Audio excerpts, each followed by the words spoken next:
It's the JBL Flip. It rhymes with clip, and JBL do a speaker called the Clip. But why do they call this the Flip? If you think about it, there's no logical reason why it would be called the Flip. There's so many obvious jokes, and I said, I'm not going to do the obvious flipping joke. Oh, no. Oh, cut it out in the edit. That's what she said. Can you cut it out in the edit, darling? Right. It's time for... It's time for the JBL Flip 7 video. Oh, no. And I'm going to turn it on. Because I know some people like to hear the turn me on sound. Oh. But it wasn't that quick. Some people say, oh, Auracast is so quick. Well, quite honestly, I don't find it that quick. I find it about the same as... Did you see how long it took to really connect the Flip 6? That's a bit long, all right. Well, for the final, that I would say slightly beats the Auracast. So let's debunk this myth about the Auracast. It's much quicker, isn't it? Some things in life are quick, like not my videos, but I don't think Auracast is that much quicker. Why would it be at the end of the day? So it's time for the JBL Flip 7. Oh. That means it's coming out to replace the JBL Flip 6. Was not a speaker I particularly loved. I found it a bit of a screech-fest. And there are lots of options in a similar size for less money. So you're going to hope Flip 7, is it, again, 4 years, just like the Charge 5 to 6. 4 years later, or 3.5 years later, bum, we've come out with a replacement. Do you know what? I mean, it is hard to understand what they do for 3.5 years. It seems to me, we've just done the JBL 5 versus the 6. They've done the same thing as they did in the specs with the Charge 6. They've bumped it by 5 watts. Oh. They're saying Flip 6 to Flip 7, 30 watts to 35 watts, which is negligible. You wouldn't really expect to hear that at all in the real world. What we do seem to find is they've become a bit more of a screech fest, and they seem to have pushed them a bit more. Probably less clean now. Some people say it's really clean. What they mean is bright. When we talk about clean, really means how much distortion and just noise is going on. We'll get onto that but it just seems to me, for 4 years they didn't know what to do, and so they just tuned it different, and what they've already done. Okay, we'll give you the specs. Just like in the Charge 5, the Charge 6, they've got what they call AI sound boost. So this is something that they obviously didn't have before. Now, they call it AI sound boost, but we know it's just a processor doing things in real time, which a lot of other companies have been doing today and in the past. I don't know exactly what they're doing because they don't let you know, because they don't have an off button. So the Flip 7, the Flip 6, the big thing this year seems to be AI sound boost, which means whatever it's doing it in real time. It's analysing, the drivers, we don't know the amp, the fact, we don't know exactly what they're doing, but one of the things they could be doing is trying to reduce distortion. If you can reduce distortion, you can obviously bump, get a bit more power out of it because you're hearing less distortion. The limits that they were up against before, maybe slightly less. That's what it seems to me that this sound boost is doing. It's not doing amazing things to the actual sound.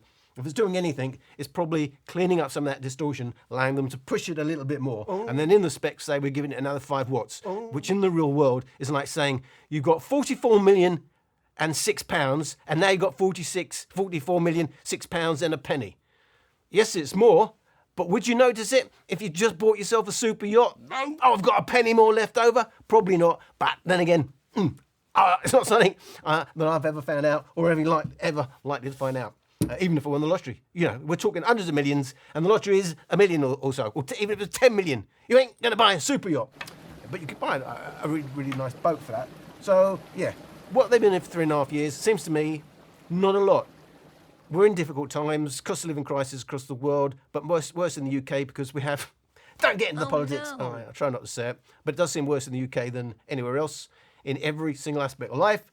Nobody's got any money.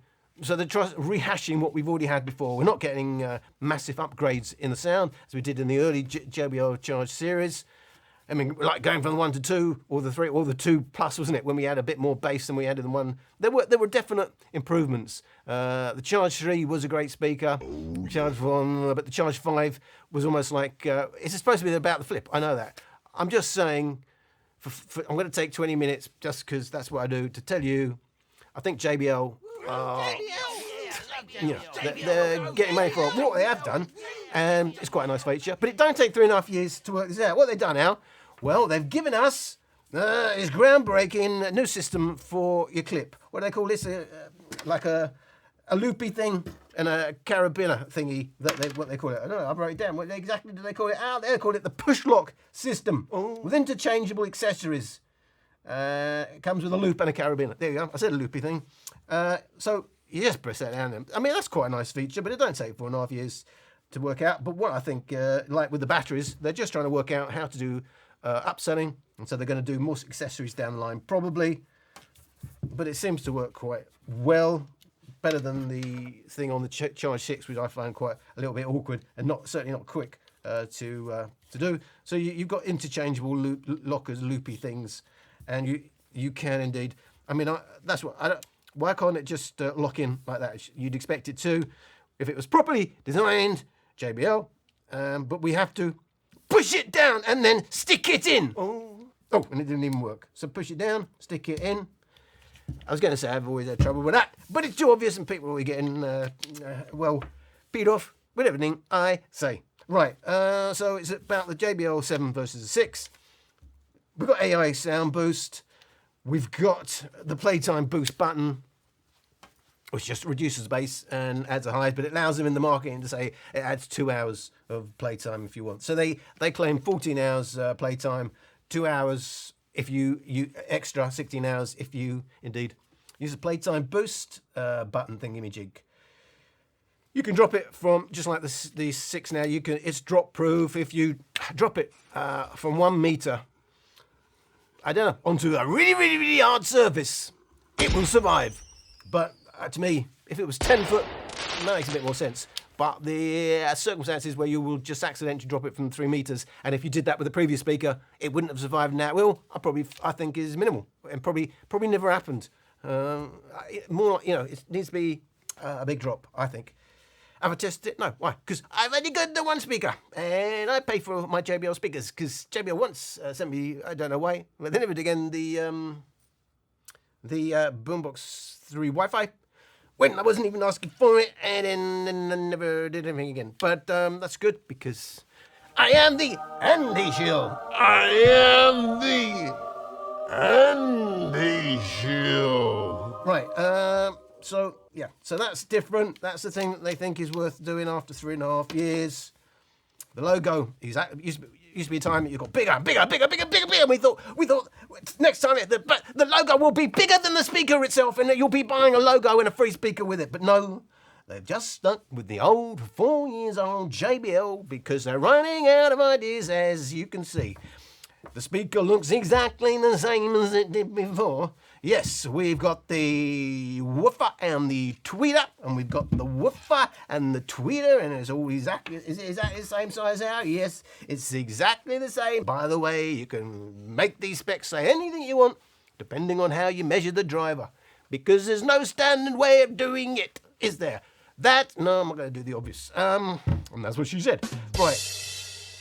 I mean, what else to tell you? So you've got an Auracast button, whereas we used to have the Party Boost button. There isn't actually a button on it. This is Party, which is the Party Boost button now? I don't know, I can't remember.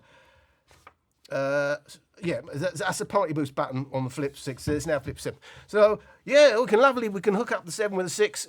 This has been a running theme with JBL, who could not care less, because it forces you to buy another new speaker, and that's exactly what they want you to do. Forces you to buy another new speaker, and that's exactly what they want you to do. Auracast. Because you could only have, how many could you link up before? You could link up, I haven't even written it down. I hate it when I do that.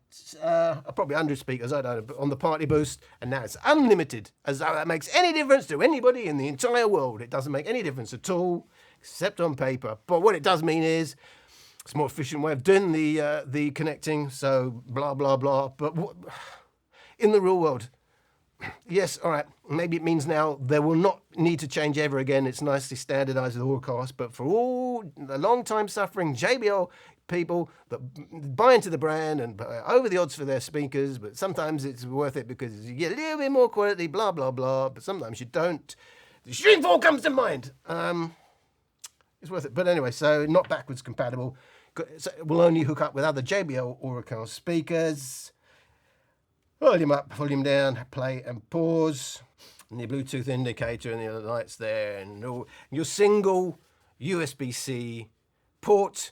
You can't even use it as a power bank. You can't even use your flipping 7 as a power. Now we know why it's called the flipping, but it's such an obvious joke. I wasn't going to do it, but I just can't help sticking it in. Sticking it in. Sticking it in. Sticking it in. Sticking it in. Sticking it in.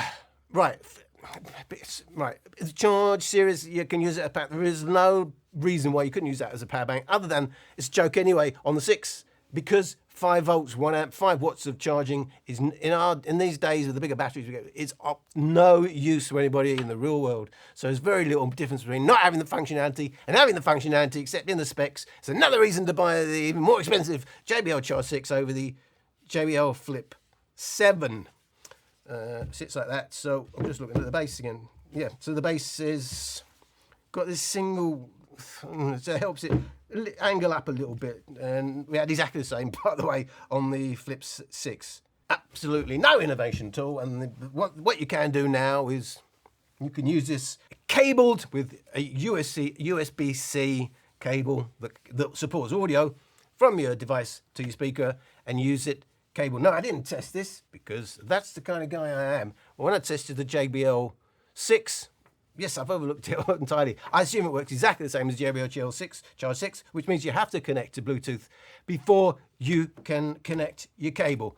To me, makes it absolutely pointless if you can't use it cabled without using it with your Bluetooth on. Idiots! Ah, right. Can we finally get into the app? The video, I said the app. I gave the whole game away about what the next thing in the thing was. Just to go over, I said that you can't make phone calls with this. You can't use it as a power bank, but it is IP68, and I believe I've heard some people say IP67 dust proof, and you can drop it in 1 meter of water for 30 minutes. I haven't seen exactly what you can drop it in, but it's very important with the Aint to know exactly what the company is specifying. I've seen it variously specified as 1.5 meters of water and 2 meters of water for 30 minutes. It's going to make a big difference. Do you know why? Because it doesn't even float. That one floats. The little one doesn't. How can the big one float and the little one doesn't? Do you know why? Because they couldn't care less. If it floats, they're giving it no thought at all. It don't float, so if it goes into 3 meters of water, the 8 at the end of the 6 will be no value at all. I did a float test. Here's a float test.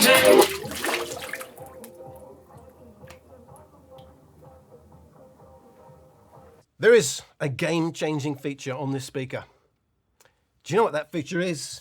It's going to save the planet. It's made with the planet in mind. Yeah, baby! That's what I've been waiting for. What does it mean if it's made with the planet in mind? Does that mean it's going to go out and dig a load of fossil fuels so we have energy we can rely on? No. In their mind, it means it's made with 30% recycled materials. All FSC certified, packaged with soy ink. If that makes a difference to you, job done on JBL's behalf. But it probably only making, I don't know, their investors happy. Yes, we've got to be planet safe. Don't get me started on all that and all that. Has anyone ever bought a speaker on the basis that it's made of 30% recycled? As though that's going to save the planet, 30%. And this is a good thing, whereas the JBL Charge 6 on Amazon said, they frequently send this one back to us. On the Flip 7, it says, the product has fewer returns than the average compared to similar products. So that's a good sign. People tend to keep it. It's got an app. Let me show you the app. JBL Flip 7 in the app. You get some preset EQs. By default, JBL signature. You also get chill, energetic, vocal, and you can make your own custom EQ, which you can edit, but what you can't do is save it. so messing about with the EQ becomes even more of a nightmare, but we do have 7 bands, and that's a good thing. Playtime boost, that will cut your bass and increase your highs. It'll give you more battery life, but not a very pleasant experience.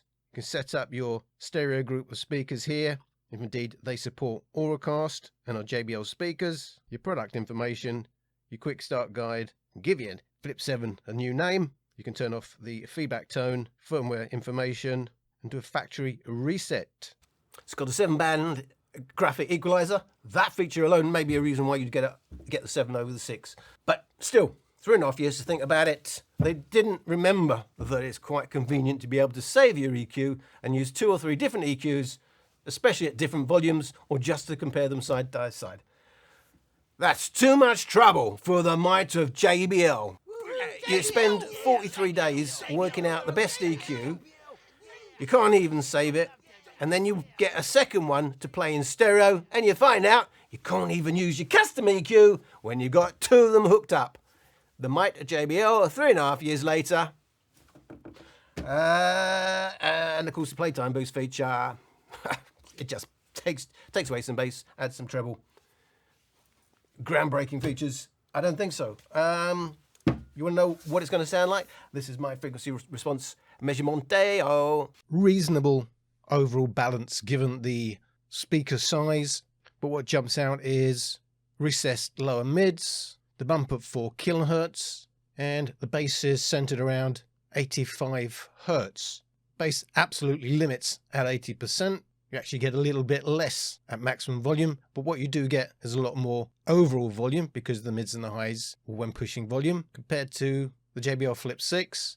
You can see you've got more headroom now, but we didn't have the suck out in the lower mids on the Flip 6. Bass appears to peak in the same area.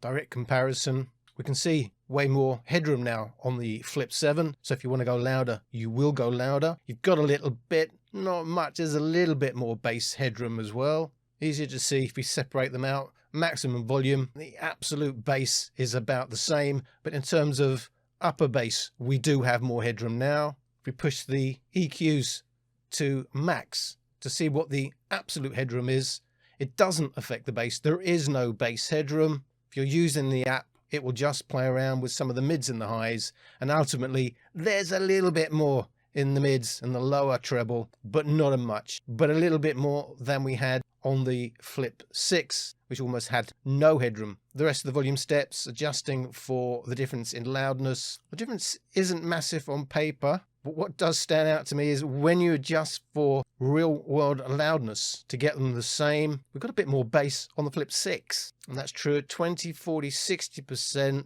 and that's sort of level, but it's just edging towards the Flip 7 at 80%. On the Flip 7, you can see with that suck out in the low mids, and the Flip 6 a little bit brighter, but it was probably too bright, so maybe that's a good thing. So the real difference is the headroom that we've got on the Flip 7. It basically goes louder, but lower volumes, its advantage in terms of bass, the Flip 6, unless the real world use suggests otherwise. In terms of the passive radiators, probably a significant deeper tuning now on the Flip 7, 69 hertz, that's 6 hertz lower than the Flip 6, which was 75 hertz. I had to check it, recheck it, because I could not believe the Flip 6 would have more bass. This just ties in with what I was saying to begin with. I think all they've done is got this AI sound boost, which is obviously just the processor doing clever things in real time, probably reducing some obvious distortion, allowing them to push it a little bit more, claim 5 more watts. But there's a trade-off. Looks like there's a trade-off. Unless you go to maximum volume, you've got a little less bass compared to the JBL Charge 6, Flip 6. Maybe this is another clue why we call it the flipping thingamajig.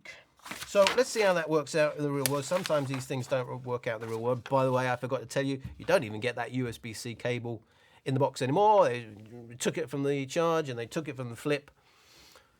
Just as I said, going for every bit of margin they can. Don't expect the improvements will come from rehashing, sort of old hardware, getting the most out of it yet again 3.5 years later. Although obviously some processing has changed. We've got AI sound boost. Obviously they call it AI. In the old days they just called it dynamic processing. It's not going to be real AI as close your AI, and we talked about it in the other video. Anyway, so what should be moderate volumes, 40% listening on these two speakers. Be pointless if it was two other speakers, wouldn't it?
So it might be surprising, but when you loudness match them, it's the Flip 6 that actually has more bass. It's not by a huge amount, but it definitely has more bass. But the Flip 7 has much stronger mids now. And then the high end basically relies on its 4 kilohertz peak, whereas more V-shaped on the Flip 6, more bass, more actual high end, but also has a big 12 kilohertz peak. How does that match up in the real world? Well, they both do pretty well, albeit at lower volumes. In terms of that bass, they can really hang their own till about 80 to 90 hertz, but Flip 6 way off the mark in terms of the mids. Flip 7 really big 4 kilohertz peak, and then it's dipping. Flip 6 more consistent across the high end.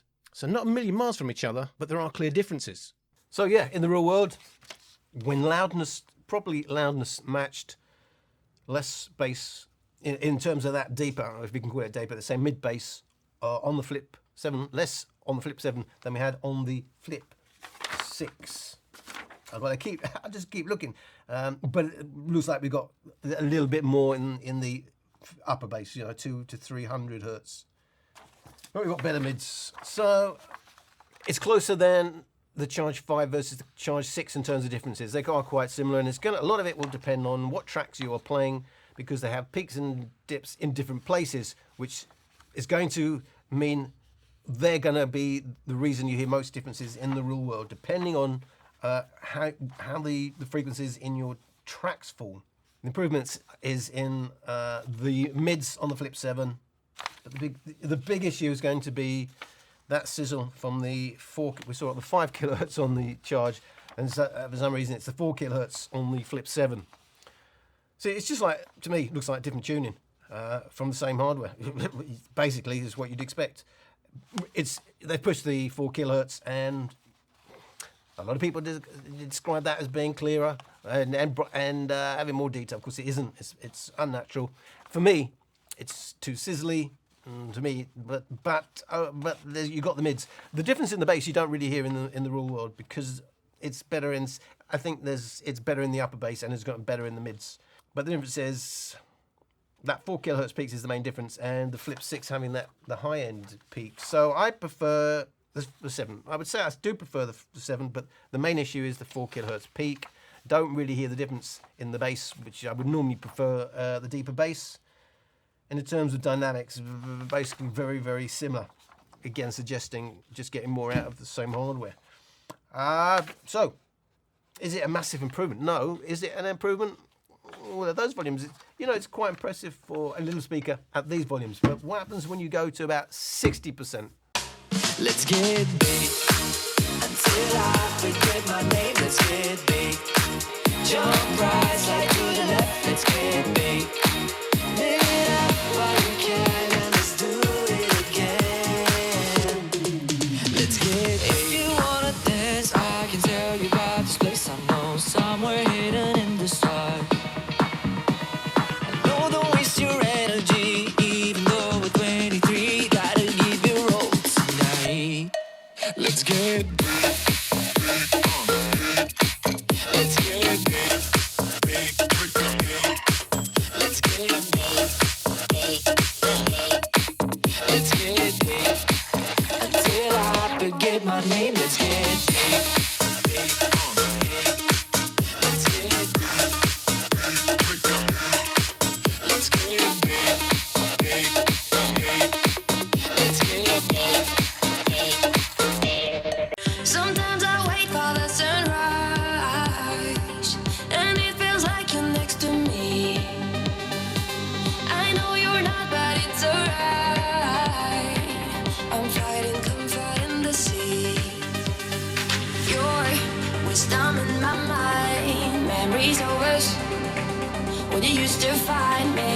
dangerous. You told me it's fine, I'm serious. We got a long time, so no need to rush. Your wisdom in my mind, memories of us when you used to find me so dangerous. You told me it's fine, I'm serious. We got a long time, so no need to rush. Wisdom in my mind, memories of us when you used to find me so dangerous. You told me it's fine, I'm serious. We got a long time, so no need. 60% on the Flip 7 is around 75 to 80% on the Flip 6.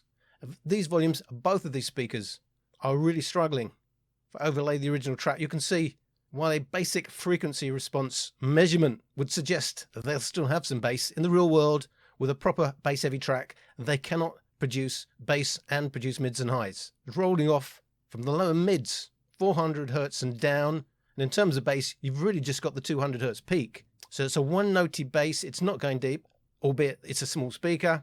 Still the Flip 7 that has the stronger, truer mids. Its high end is really around 4 kilohertz, and then it's tailing right off until you comes back again around 12 kilohertz. But there's an even bigger peak for the Flip 6 at 12 kilohertz, and it has a slightly more consistent high end. But the major difference between 40% and 60%, not much on paper, but in the real world, there's a big difference in how much bass they can really produce. So although frequency response measurement suggests bass should still be there, when you're actually playing a real track, and especially a bass boosted track, so the bass completely rolls off and it's not nice. I couldn't listen to the Flip 6 when it became harsh, and it's the same on the 7. But it's even worse because that 4 kilohertz peak, I mean, you're really sensitive around these sort of areas. So yeah, not a great listen at 60%. A surprising amount of difference between 40%, where I thought it was quite impressive for the size, but at 60%, yeah, a complete roll off in the bass in a track like that. Bass boosted, which is deliberate to test what these speakers will do in the real world. So the lack of bass and the bright nature, the boosted bright, deliberate bright nature, for me makes it unlistenable. The surprise is 60% on that is nearly 75, 80%, depending on what tracks you listen to on that. So it's going much louder, and that seems to be exactly what they've gone for. I wouldn't listen to either of them at these volumes. I think there's other options out there. But you can say, pays your money, takes your choice. There's reasons to prefer slightly less harsh, but they're both a screech-fest, those volumes. Maximum volume.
So while the difference is low volumes, it's a kind of flip-flop between which you prefer and not prefer. There's a clear difference now at maximum volume. The Flip 7 has clear headroom that doesn't exist on the Flip 6, but it doesn't really extend to the bass. Even now, you can see the Flip 6 has a slight advantage. Maybe it's only 1 decibel, but it's an advantage to the Flip 6 in bass. So the Flip 7 has been tuned a bit different. Looks like they've really tried to get as much out of it as you can, and while it goes a bit louder, oh my goodness, it's still got that 4 kilohertz peak, and it's almost all you will hear. If we adjust for loudness, overlay the original track, you can see both of them a million miles from in any way being accurate. The bass rolling off 400 hertz, and in terms of the balance, it's the Flip 6 that has way more low end. But of course, that's only if you adjust them.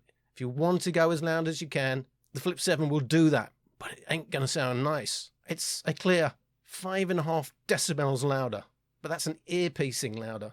And even taking the volumes into account, the bass is advantage to the Flip 6, 0.5 decibel in total bass advantage.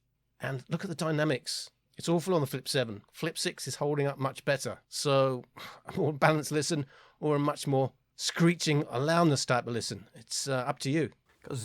Goes blinking, it goes flipping loud on the 7. It actually goes in sheer peak terms, in decibels, it actually goes louder in signature mode than the Charge 6.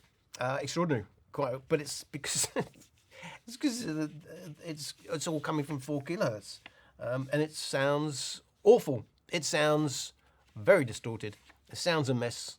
If you want to go loud, and there's a reason for doing that, then the Flip 7 is certainly a winner. But there's a Flip 6 doesn't go as loud. Obviously, a lot more headroom, but I don't like either of them, but this is a bit more balanced because it's not going as loud. They've got every ounce they can out of this speaker. The result is less bass, more of a peak, a harsh sound, but in sheer decibel terms goes impressively loud. For its size, it's got the 7-band equalizer. It appears to have a bit more headroom. Can you make massive difference? I thought the 7-band equalizer on the Charge 6 made quite a bit of a difference, enough to warrant probably for me buying it over the 5. But no, you save it with it's also a bit of a screech-fest the way they tune it. It's not so much a screech-fest on the 6, it's more that it's piercingly sharp, but you either can take that or you can't. But it's reasonably balanced elsewhere, whereas that isn't. But yes, you can save that with the 7-band equalizer and give it a reason to buy it over the 5. Not so much with the Flip 7. For me, the main thing is, can you tame the 4 kilohertz peak? You can tame it, but the nature of where the peaks and the dips are compared to where the sliders are on the 7-band equalizer means only the 4 kilohertz you can really make a difference by pulling that down. So yes, I can push the bass. So you may or may not hear a difference in this. For me, it's just enough that it takes away the ear-piercing nature of the speaker. This is the EQ I came up with, basically to tame it and see if you get a little bit more out of it.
So you may not hear the difference. I can hear the difference in the real world, but it's not a night and day difference. It's not as much difference in it as in the 6, because there's a mismatch between the sliders and where the peaks and dips are that you'd want to, push up or push down on this speaker. If you've got the 6, if you want to go louder, you'd get the 7. If you haven't got the 6 and you're going to want to get something, you'd get the 7. You've got more headroom and you've got the 7-band equalizer to mess with. But it's not a massive upgrade, and it's really hard to say which one one over the other. I mean, I think there are other options out there given the prices. So what are the prices? You can currently get the 6 for £85 $100, and you'd have to pay $115 or $130 on the Flip 7. So UK 15, 30 quid more. I mean, it's really hard to say which is the better buy, to be honest. That's going to be for you to decide. They both support multi-point connections. It's basically the same battery. In fact, it is the same battery, isn't it? The actual specs on paper are 17.28 watt hours for the 7, 17.3 watt hours for Flip 6. Technically, it's slightly more than the basically, it's the same battery. At least this Charge 6 got a bigger battery. Even the battery is not upgraded. Was Bluetooth 5.1, now Bluetooth 5.4. Both do stereo, but remember, I believe on neither of them will you can use EQ. Never been able to use JBL. Everyone else can do it. You can't do stereo with the EQ one. You can do USB-C audio, lossless cabled on the Flip 7. You can't do it on the 6. Neither of them have an auxiliary input, but you can still play cabled on the 7. You can't use either of them for phone calls. They don't come with lights. Technically, 30 watts, 35 watts, but is that real? It just seems a hell of a coincidence. They've got an amp that does 5 watts more and 5 watts more. It just seems to me they've just pushed the amp a bit more. Can't use them as a power bank. They both charge at 15 watts. Even in this day and age, have not upgraded 60 watts Charge 6. Still only 15 watts on the Flip 7. 562 grams versus 550 grams. Didn't float before, still don't float. Was IP67, IP68. It's probably in the real world absolutely no difference, especially as it doesn't float anyway. The passive radiator I did measure as being tuned deep at 69 hertz versus 75 hertz, which is reasonably significant, and yet in the real world not getting any more bass. The woofer is exactly the same size. I haven't measured, I'm going by their measurements. It's a 16mm tweeter now, was a 20mm tweeter. So you've got 2 passive radiators, 1 on each side. SBC on the Flip 6, I got 83 milliseconds of lag. We've got, obviously it defaults to AAC now, 112 milliseconds, that's worse, but if you go switch it to SBC, it's very good at 32 milliseconds of lag. 7-band equalizer now, was a 3-band equalizer. Yeah. I still don't know where I sit with these, other than I never use the Flip 6 and I probably would never use the Flip 7.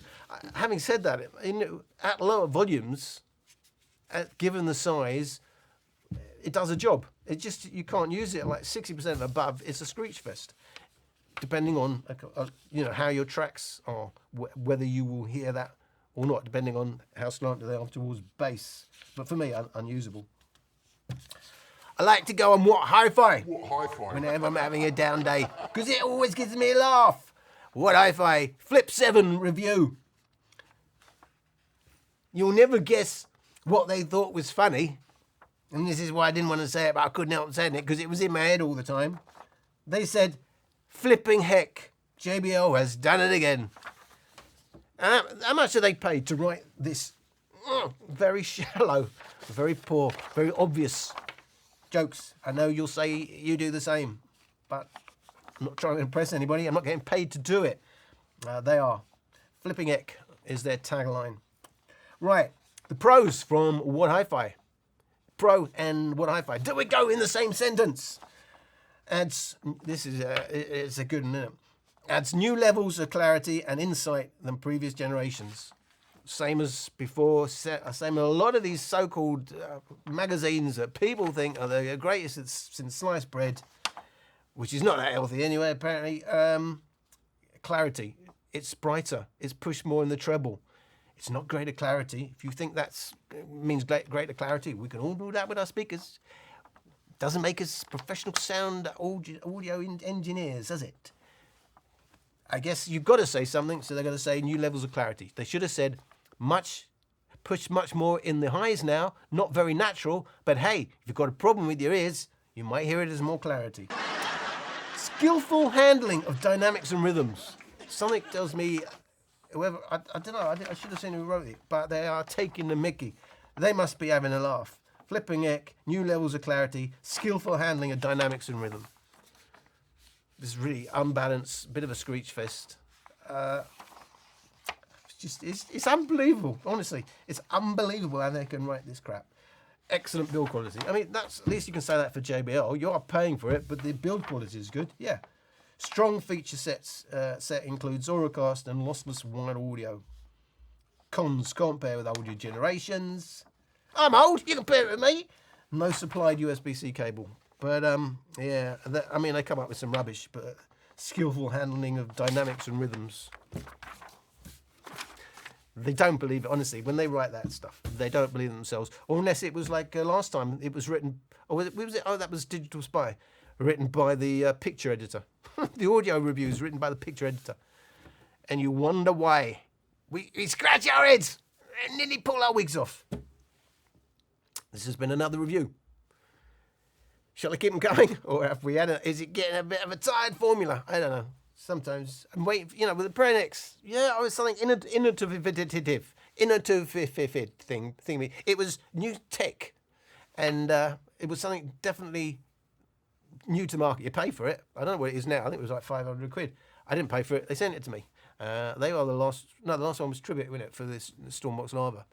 I don't really have contact with anyone anymore, so I didn't hear from Tribute since I didn't do their speaker, and I haven't heard from anybody. Actually, today I did. Actually, W King wanted me to one of their big party speakers. They're just too big for me, really. I can't really play it in my place without major problems with neighbours, and it's never really to go and do it outdoors. So I'm not sure if I'll be able to do that or not. But other than that, the big boys don't contact me, that's for sure. I'll never be a JBL shield. I'll never be anyone's shield, really, to get it straight. But it's funny how I've never been contacted. I've contacted JBL, but the likes of Sony and stuff like that, the big ones that love the shields. Sony love the shields. I think of all of them, probably Sony almost exclusive now for shields, isn't it? Very tight control on the back. You can understand it, but yeah. What are we going to do about it? I don't know. So, we'll get together again in another video. The Boombox 4 coming out soon, isn't it? Whoa! Am I going to spend that sort of money? It's still up in the air, to be honest, whether how many more videos I'm going to do, and whether I want to spend that sort of dosh. So, yeah. Well, see. Watch this space. Thanks for watching this one, and thank you for supporting me, and I will see you again. What the was that?